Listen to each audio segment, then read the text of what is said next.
मैं आपसे गुजारिश करूंगा कि जिस प्रूनिंग के बारे में हमने इतनी चर्चा की है, एक बार अगर आप हमारे दर्शकों के लिए वो करके दिखा सकें, जिससे उनकी बहुत जी। मदद होगी, खासतौर से उन लोगों के लिए जिनका ऑक्सीजन लेवल डिप कर रहा है। कैसे जब तक ऑक्सीजन सिलेंडर नहीं मिलता, कैसे जब तक अस्पताल में बेड नहीं मिल जाता, अपने मरीज की जान आप कैसे बचाएंगे? अगर आप उनके साथ हैं, आपके घर में कोई कोरोना का मरीज है, कैसे हो प्रोनिंग? ये क्या टेक्निक है? ये कैसे आपकी जान बचाएगी? ऑक्सीजन लेवल कैसे बढ़ाएगी? डॉक्टर अरविंद कुमार। विशाल जी, इसमें हम 3 जगह पर तकिए लगाते हैं और पेशेंट को पेट के बल लिटाते हैं। अब तकिए लगाने की जगह बहुत इंपॉर्टेंट है और पर्पस क्या है। हम अपने को बेली डाउन यानी पेट के बल लिटाना है, लेकिन सबसे जरूरी चीज ये है कि हमारा पेट नहीं दबना चाहिए। हमारे रेस्पिरेशन में सबसे ज्यादा जो रोल होता है वो चेस्ट और पेट के बीच में डायाफ्राम होती है, उसके मूवमेंट का होता है। और अगर हमारा पेट दब गया तो डायाफ्राम का मूवमेंट इफेक्ट हो जाएगा। तो जब हम पेट के बल लेटे तो हमें तकिए लगा के ये इंश्योर करना है कि हमारा पेट न दबे। जो हमारा ये हिप बोन है, पेल्विस जिसे कहते हैं, ये पार्ट सपोर्टेड हो तकियों पे, हमारी अपर चेस्ट सपोर्टेड हो तकिए पर, पेट बीच में बेड से ऊपर रहे, जिससे पेट का मूवमेंट ठीक रहे। अब आप देखिए, मैंने यहाँ पर 3 जगह पिलो रखे हैं। एक रखा है पिलो पैर की तरफ, एक पिलो है बीच में, जिसमें हम 3 या 4 पिलो रख सकते हैं, डिपेंडिंग ऑन कि आपका वेट कितना है और आपके पिलो का साइज कितना है। और एक पिलो है चेस्ट की तरफ। अब मैं आपको लेट के दिखाता हूं कि हमारा पेट का हिस्सा नहीं, ये जो नीचे वाला हिस्सा है जिसको हम हिप बोन कहते हैं, ये हिस्सा इस तकिए के ऊपर आना है। तो मैंने इन तकियों को रखा और ये जो नीचे वाला हिस्सा है इसको मैंने इन तकियों के ऊपर रखा, जिससे पेट नहीं दबा है, लेकिन मेरा जो हिप बोन का हिस्सा है वो इन तकियों पे आ गया। अब मैंने ये चेस्ट वाला तकिया लिया और इस तकिए को अपनी चेस्ट, जो अपर चेस्ट है, इसके नीचे रखा। अब देखिए, इस समय मेरी चेस्ट जो है वो इस तकिए पे सपोर्टेड है और मेरा जो हिप बोन है वो इस तकिए पर सपोर्टेड है। इंपॉर्टेंट चीज ये है कि ये करने के बाद आप देख लें, इधर ले आइएगा कैमरा, कि आपका जो एक हाथ है वो आपके पेट के और बेड के बीच में जा रहा है और आपका पेट जो है वो बेड पे नहीं दब रहा है। ये बहुत जरूरी है, आपका पेट किसी तरह से नहीं दबना चाहिए। अब क्वेश्चन ये है कि आप हाथ का क्या करेंगे। आप हाथ को ऐसे रख सकते हैं और अपनी थोड़ी आप इसके ऊपर रख सकते हैं।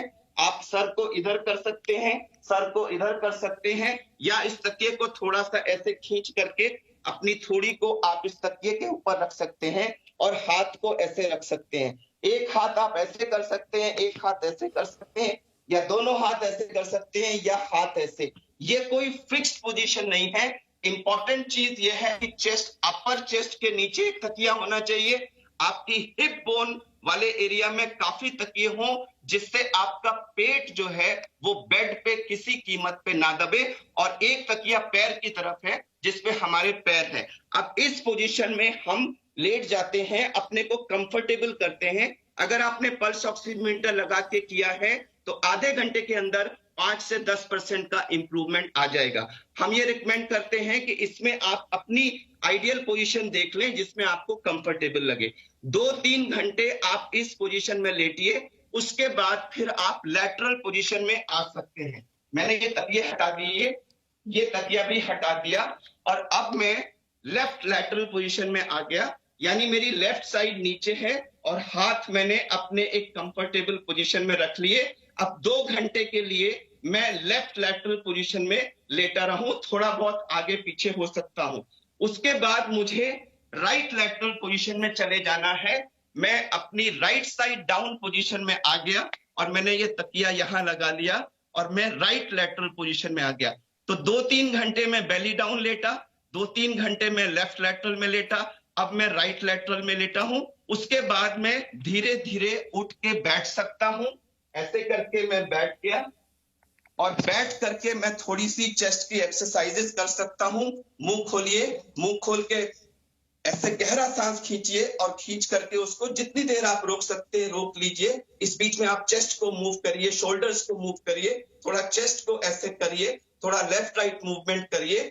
कई बार अगर ऐसे बैठने में दिक्कत हो तो हम लोग कार्डियक पेशेंट्स में यूज करते हैं। आप एक छोटा सा स्टूल रख करके उस पे पिलो रख करके आप ऐसे सपोर्ट लेकर भी बैठ सकते हैं, या आप लेट भी सकते हैं और लेटे लेटे भी आप ये एक्सरसाइज अपने कर सकते हैं। तो 2 घंटे हम बेली डाउन लेटे, 2 घंटे हम लेफ्ट लैटरल में लेटे, 2 घंटे हम राइट लैटरल में लेटे, और 1-2 घंटे हम या तो बैठे या लेटे सीधा बैक के बल, और या फिर हम ऐसे सपोर्ट लेके बैठ सकते हैं। तो ये करने से हमारे लंग्स के अंदर जो ब्लड सप्लाई है वो सारी रीएडजस्ट होती रहती है, और वेंटिलेशन परफ्यूजन का जो मिसमैच है वो मिनिमम होता है, जिससे ऑक्सीजनेशन आइडियल होने की संभावना होती है। किन लोगों को ये नहीं करना है, ये बहुत इंपॉर्टेंट है। गर्भवती महिलाएं हरगिज ना करें। जो लोग बहुत ओबीज हैं, जिनका पेट बहुत आगे है, वो उनका पेट दबेगा, तो वो ना करें।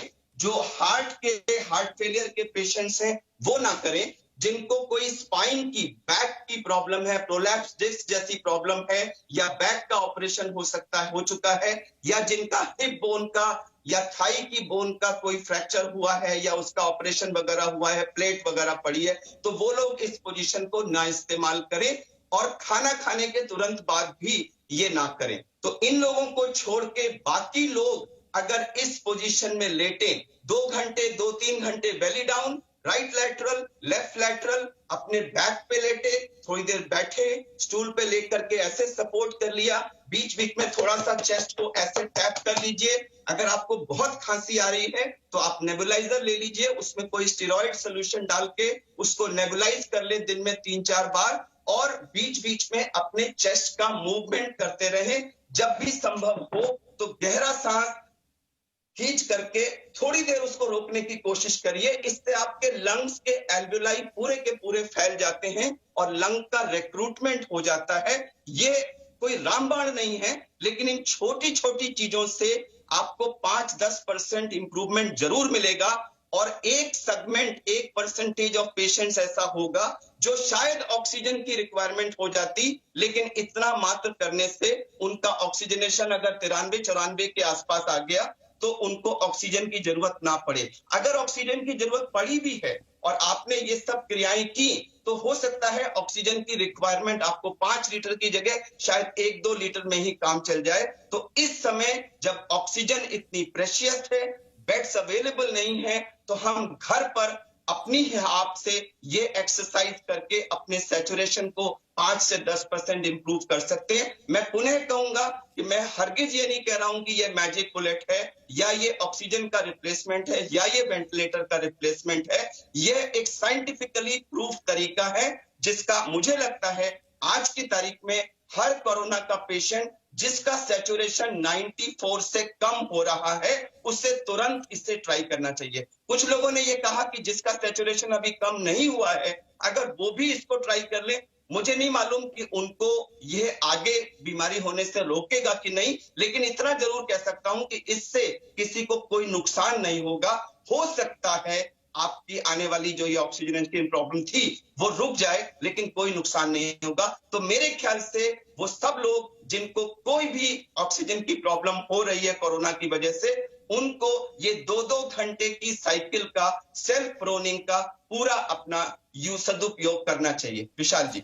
डॉक्टर अरविंद कुमार, जब आप जैसे एक्सपर्ट्स इतने आसान तरीके से, इतने आसान शब्दों में इतनी महत्वपूर्ण चीज बता रहे हैं, तो हमें पूरा यकीन है कि संक्रमण काल में सही जानकारी अगर लोगों तक पहुंच जाए तो बहुत लोगों की जान बच सकती है। और आज आपने जी न्यूज के माध्यम से हमारे दर्शकों तक यही करने का काम किया। बहुत बहुत शुक्रिया सर आपका।